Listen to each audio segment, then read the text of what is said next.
En Éxodo 25:8 el Señor le había dicho al pueblo a través de Moisés estas palabras: haz que los israelitas me construyan un santuario para que yo habite en medio de ellos. Entonces, durante el tiempo que el pueblo de Israel permaneció en el monte Sinaí, aproximadamente un año, Dios da esta orden de Éxodo 25:8 y esa orden se cumple. Lo que quiere decir que durante ese año aproximadamente, los encargados de construir el tabernáculo ocuparon este tiempo en esa tarea. 2 meses antes de salir del monte Sinaí, una vez terminada la obra del tabernáculo, el Señor le da a Moisés las instrucciones que encontramos en el libro de Levítico. Las ofrendas, de los sacrificios. Ya hemos visto algunas cosas de Levítico. Levítico fue escrito por Moisés y se convertiría en el manual de vida para el pueblo de Israel. Los principios de Dios no tienen caducidad. Amén. Dentro del libro de Levítico vemos una parte ceremonial, ritual, ¿para qué? Para expiar el pecado del pueblo. Así Dios lo ordenó. Nosotros ya estamos en otra dispensación, estamos en tiempo de gracia y ya la iglesia de Cristo no necesita hacer estas normas rituales porque ya Cristo vino, hermanos. Ya Cristo cumplió, ya Cristo hizo lo que tenía que hacer. Para nosotros eso es historia porque ya Cristo cumplió con su obra de redención. Eso lo tenemos que tener claro.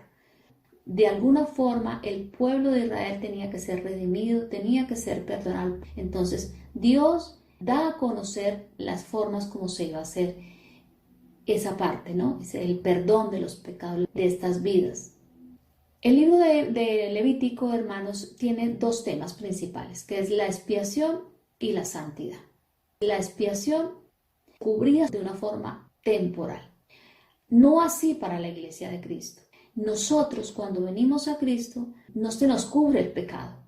Maravilloso saber que el Señor, como dice el libro de Isaías en el capítulo 43, verso 25, dice: yo soy el que borró tus rebeliones por amor de mí mismo, y no me acordaré de tus pecados. Eso es hermoso, hermanos. En este tiempo de gracia, en este tiempo de la iglesia, cuando una persona se acerca a Cristo, reconociéndolo como su Salvador, como el único camino que lleva al Padre, como el Señor de sus vidas, se arrepiente de sus pecados, pues ya no tiene que hacer lo que hacía el pueblo de Israel cuando fallaba a Dios. Nosotros no tenemos que hacer eso porque ya Cristo pagó por nosotros, ya Cristo se puso en nuestro lugar, ya Cristo derramó su sangre para precisamente lo que dice Isaías, para borrar nuestras rebeliones, nuestros pecados. Y algo muy importante que dice este verso, dice que Él no se acordará más de nuestros pecados. El otro tema es la santidad, que la iremos viendo a través de todo este libro, el Decálogo de la Santidad. Este es uno de los libros más importantes, o está dentro de los más importantes de la Biblia.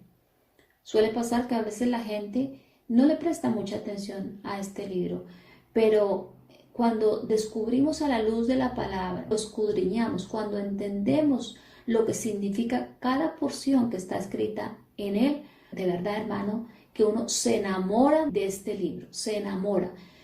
Mucha gente dice: me acerco al libro de Levítico y no lo entiendo, me aburre. Normal, hermanos, porque una cosa que tú lees sin entendimiento pues no te lleva a nada. Por eso la idea de dar de este estudio, para que cuando tú te acerques al libro de Levítico, cojas no ya la parte ritual, sino cojas los tesoros y los principios de vida que están consignados en cada una de sus enseñanzas. Amén, hermanos. La meta es que cuando terminemos nos enamoremos de este libro. Amén, hermanos. Vamos a encontrar en el libro de Levítico 3 aspectos muy importantes, que son los siguientes. Dios quería tener comunión con el pueblo. Dios quería morar en el centro de Israel. Vemos 3 aspectos importantes. Dios quería tener comunión con el pueblo. También vemos que Dios quería morar en el centro, las tribus alrededor. Significaba que Dios quería ser el centro de sus vidas, no solamente de una forma física con la distribución, sino que Él fuera el centro, que Dios estuviera en el centro de los corazones de ellos. Y obviamente pues Dios quería disfrutar de su compañía. Dios no estuvo lejano. Dios ahí a través de esa nube, a través de todo lo que se muestra de los muebles, Dios quería disfrutar de la compañía de ellos. Y debió ser impresionante ver esa nube detenida, esa columna de fuego ahí, encima precisamente de donde está ubicada el arca. Tenía que ser impresionante, hermanos, ver cómo la presencia de Dios de esa manera se hacía visible en medio de ellos. Es maravilloso, hermanos. No tengo otra palabra para expresar. Es maravilloso. Y debe ser motivo de gratitud. Y debía haber sido motivo de gratitud para el pueblo de Israel, que fue Dios el que mostró el deseo de tener comunión con el hombre. Es maravilloso, hermanos, ver que fue Dios, siempre ha sido Dios, el que ha mostrado el deseo de tener comunión con el hombre. Siempre ha sido Dios, hermanos, siempre ha sido Dios. Él es el que nos ha venido a buscar. Él es el que nos busca. Él fue el que lo hizo. Gracias, Señor. Levítico también nos muestra al hombre adorando voluntariamente a través de las ofrendas y sacrificios. Era voluntario. La orden estaba dada, pero ha de entenderse que eran las personas las que tenían que hacerlo voluntariamente.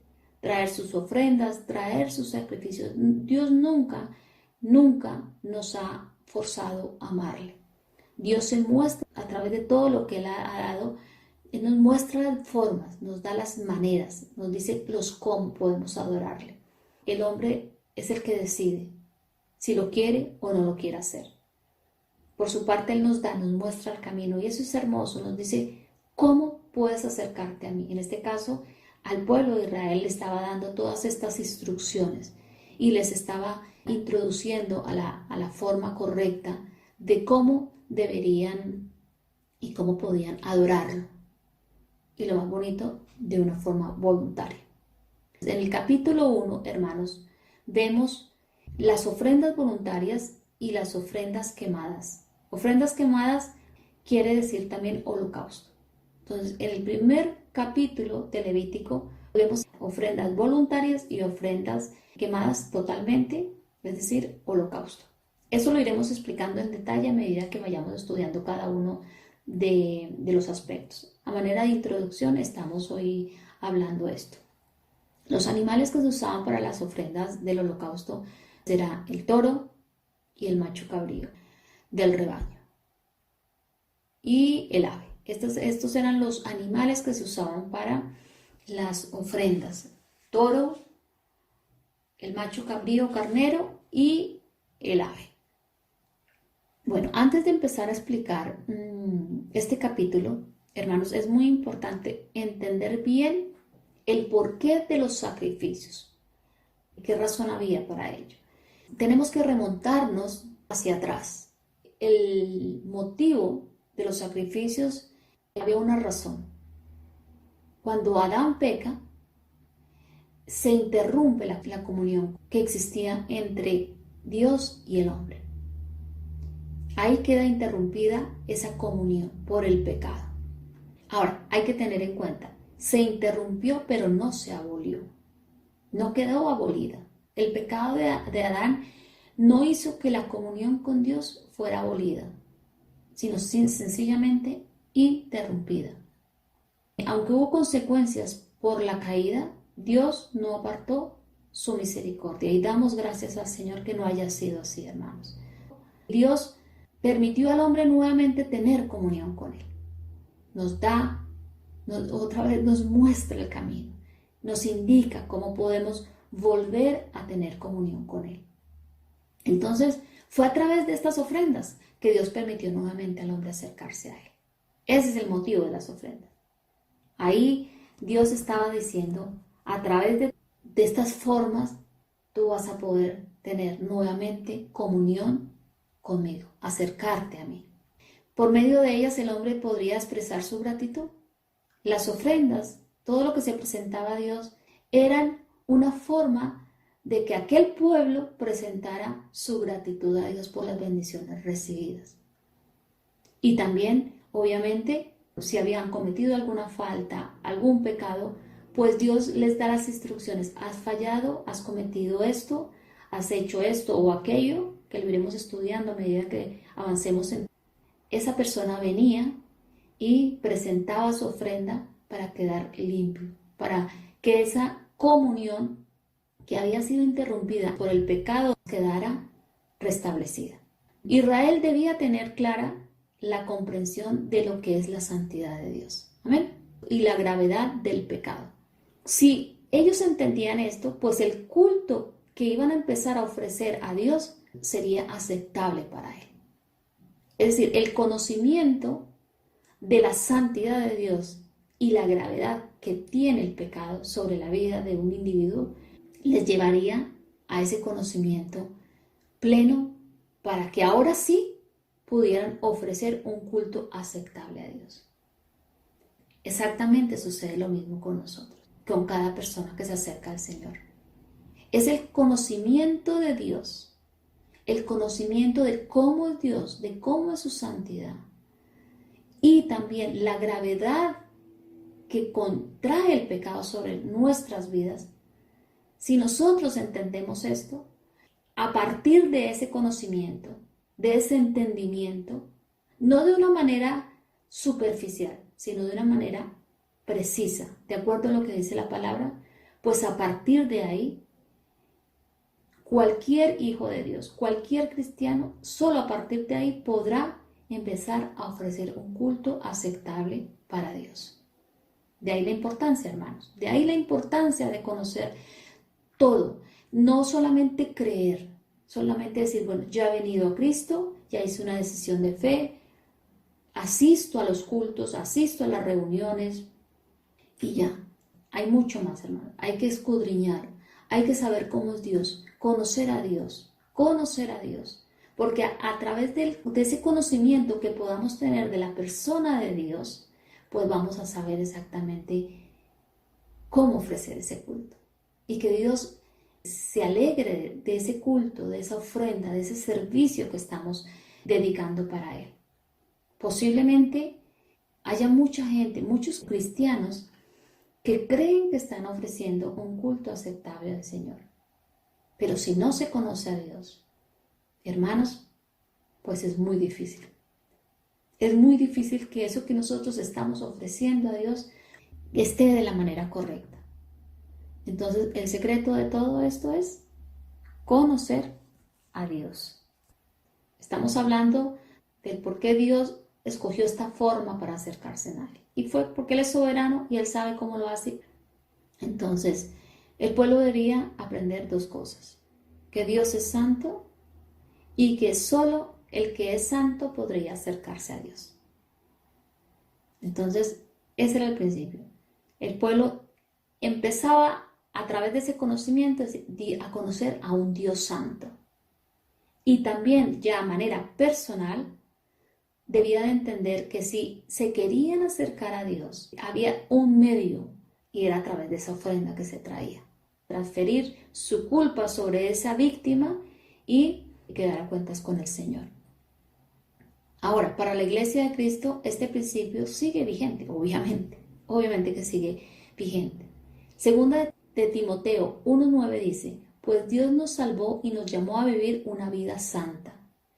No lo hizo porque lo mereciéramos, sino porque ese era su plan desde antes del comienzo del tiempo, para mostrarnos su gracia por medio de Cristo Jesús. Dice, ¿nos llamó para qué? Para vivir una vida santa. No porque lo mereciéramos, sino porque ese era su plan desde antes o desde el comienzo del tiempo. Gracia inmerecida. ¿A través de quién? ¿O por medio de quién? Por medio de Cristo Jesús. Es a través de Cristo Jesús que nosotros podemos vivir una vida santa, solamente una vida aceptable para Dios, para poder ofrecer ese culto a Dios. Romanos también nos habla acerca de esto. Romanos 6:22 dice, pero ahora quedaron libres del poder del pecado y se han hecho esclavos de Dios. Ahora hacen las cosas que llevan a la santidad y que dan como resultado la vida eterna. Gloria a Dios. Dice, ahora quedamos libres del poder del pecado. Una persona no puede ofrecer un culto a Dios mientras esté en pecado. No se puede ofrecer un culto aceptable a Dios si la persona está en pecado. Dice Romanos que por Cristo nosotros hemos quedado libres del poder del pecado. Ya el pecado no ejerce autoridad sobre nosotros gracias a la obra que Cristo hizo en la cruz y porque nosotros hemos aceptado ese sacrificio de Cristo. Dice aquí el versículo que somos esclavos de Dios, no somos esclavos del pecado, somos esclavos de Dios.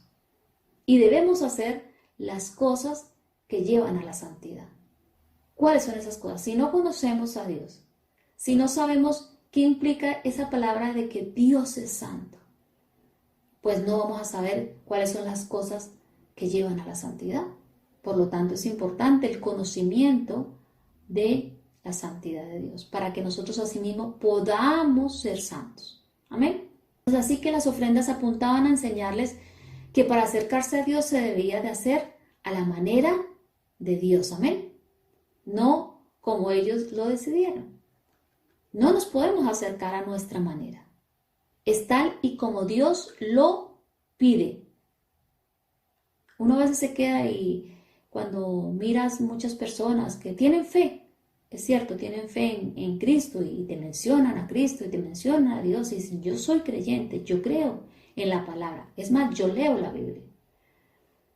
Pero si te detienes, posiblemente esa persona está siendo idólatra, está mintiendo, está haciendo no obras justas.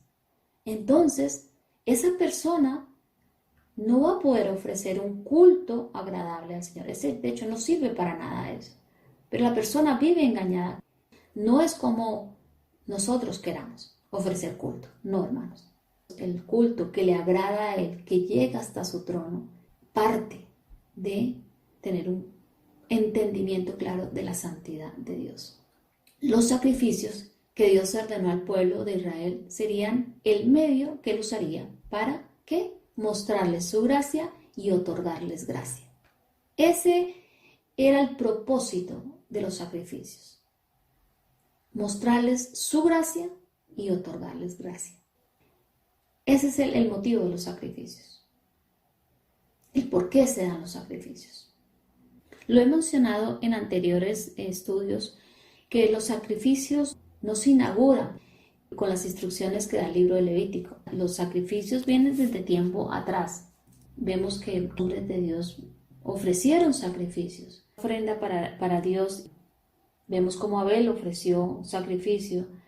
Vemos también a Noé ofreciendo sacrificios también. Entonces, no es a partir de Levítico que se da. Vamos a ver los primeros versos de Levítico. Vamos a entrar un poquito a escudriñar estos versos y a ver qué podemos aprender. Amén. En el capítulo 1, versículo 1 y 2 dice, el Señor llamó a Moisés desde el tabernáculo y le dijo, da las siguientes instrucciones al pueblo de Israel. Cuando presentes un animal como ofrenda al Señor, lo puedes tomar de la manada del ganado o del rebaño de ovejas. La pregunta es, ¿desde dónde llamó el Señor a Moisés? En esta ocasión, ¿desde dónde lo llamó? Dice el verso, desde el tabernáculo. La primera vez que el Señor llamó a Moisés, le habló desde la zarza que ardía. ¿Recordamos? Cuando lo comisionó para que él fuera el líder y sacara al pueblo de Egipto, de la esclavitud. Y ahí se le presentó en forma de zarza, esa zarza que ardía y que no que se consumía. Y ahí Dios le habla. Esa fue la primera vez que Dios le habla a Moisés. La segunda vez lo vemos como Dios en el monte Sinaí para darle los 10 mandamientos, las tablas que ya hemos estudiado pues ahí también Dios le habla a Moisés. La voz de Dios la escucha Moisés y también el pueblo. Recordemos que cuando el Señor fue dando los mandamientos, el pueblo de Israel tuvo miedo de escuchar la voz y le dijo a Moisés, ve tú porque podemos morir. Entonces ahí también, en este caso estamos hablando de Moisés, pues esa es la segunda vez que Dios le habla a Moisés. Y ahora vemos que ya no es desde esa zarza, no es desde el monte, sino Dios empieza a hablar a Moisés a través de ese tabernáculo, de esa tienda de reunión. Ahí Dios empieza y a partir de ahí y por un largo tiempo va a ser la manera y el lugar desde donde Él hablará al pueblo y a Moisés para darle las instrucciones. Amén. El versículo 1 es el cumplimiento de lo que el Señor había dicho en Éxodo 25-22. Leamos lo que dice este verso. Dice, Dios está hablando aquí a Moisés y dice, allí me encontraré contigo y te hablaré desde encima de la tapa de la expiación, entre los querubines de oro que están suspendidos sobre el arca del pacto. Desde allí te daré mis mandatos para el pueblo de Israel. En el verso 1, volvamos a Levítico, verso 1 que dice, el Señor llamó a Moisés desde el tabernáculo. Cumplió lo que dijo.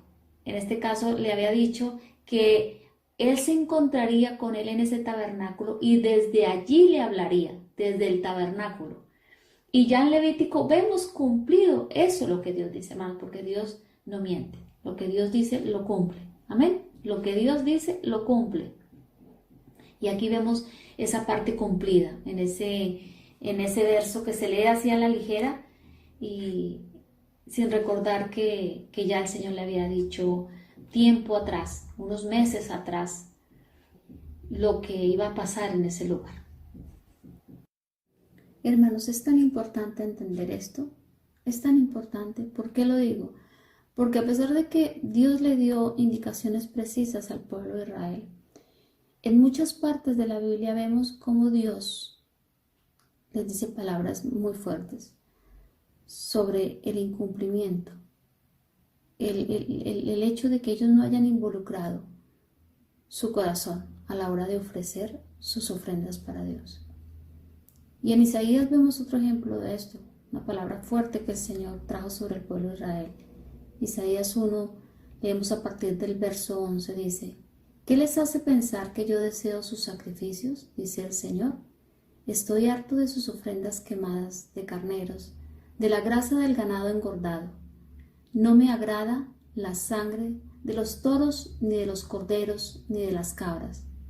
Cuando vienen a adorarme, ¿quién les pidió que desfilaran por mis atrios con toda esa ceremonia? Ceremonia. La vida de nosotros no se puede convertir en una ceremonia sin sentido. La vida de nosotros, de la iglesia de Cristo, que la componemos tú y yo y cada uno de los cristianos, no se puede convertir en una mecánica, en una cosa religiosa, porque eso Dios no lo va a aceptar. Dios quiere que estemos vivos para Él, que involucremos también nuestro corazón en cada acción y en cada cosa que hagamos. De no hacerlo, pues estamos ofendiéndole. No estamos llevando a cabo esa ofrenda aceptable al Señor, ese culto racional, ese culto que Dios pide. Y Él aquí lo dice, es claramente, dice que dejen de desfilar con ese tipo de ceremonias. Y sigue diciendo, dice, dejen de traerme sus regalos sin sentido.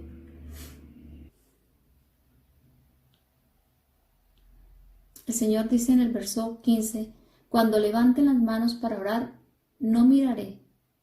Aunque hagan muchas oraciones, no escucharé, porque tienen las manos cubiertas con sangre de víctimas inocentes. Y aquí da la solución. Dios habla, nos muestra el camino, nos reprende duramente, pero Dios es misericordioso, hermanos. Entonces nos da también la salida para que salgamos de esa mala actitud y para que nos encaminemos como Él quiere que caminemos nosotros. Hay una forma de caminar. Entonces Dios nos disciplina, Dios nos dice, hey, así no es, de esta forma no es. Recuerden, soy yo el que doy las directrices para cada cosa. No son ustedes. Recuerden, yo les voy a enseñar, en este caso les había enseñado al pueblo de Israel, cómo era la forma de ofrecer un culto aceptable al Señor. Pero vemos aquí que aquí los está reprendiendo. Pero como siempre, Dios da también la solución y depende de cada uno de nosotros si la queremos o no.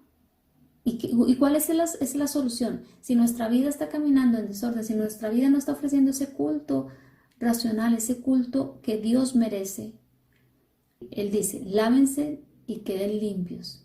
Quiten sus pecados de mi vista, abandonen sus malos caminos maldados, aprendan a hacer el bien, busquen la justicia y ayuden a los oprimidos. Defiendan la causa de los huérfanos y luchen por los derechos de las viudas. Esa es la solución.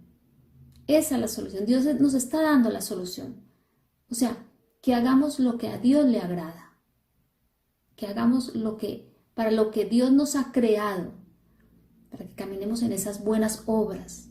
Entonces, cuando una vida camina en esas buenas obras que han sido planeadas por Dios desde antes de la fundación del mundo para que sus hijos caminemos en ellas, entonces ahí le estamos ofreciendo un culto a Dios como Él merece. Porque ese es nuestro culto, nuestra ofrenda. Ya no son los animales como hemos dicho. Nuestra ofrenda es nuestras vidas presentadas de una forma ordenada y buscando en todo tiempo la santidad. Si hemos pecado, si hemos fallado, dice que aunque nuestro pecado fuera como la escarlata, yo los haré blancos como la nieve. Y aunque sean rojos como el carmesí, yo los haré tan blancos como la lana. Si tan solo me obedecen. El secreto está en esto, en obedecer, pero obedecer con la actitud correcta de nuestros corazones. Cuando entendamos esto, hermanos, pues nosotros vamos a empezar a ofrecer el culto que Dios merece. Entonces, todo lo que hagamos, Dios lo recibirá como una ofrenda grata para Él. Bueno, vamos a dejar hasta aquí. En el próximo estudio veremos algunos otros aspectos también muy importantes acerca de lo que estamos hablando. Muchas bendiciones, hermanos.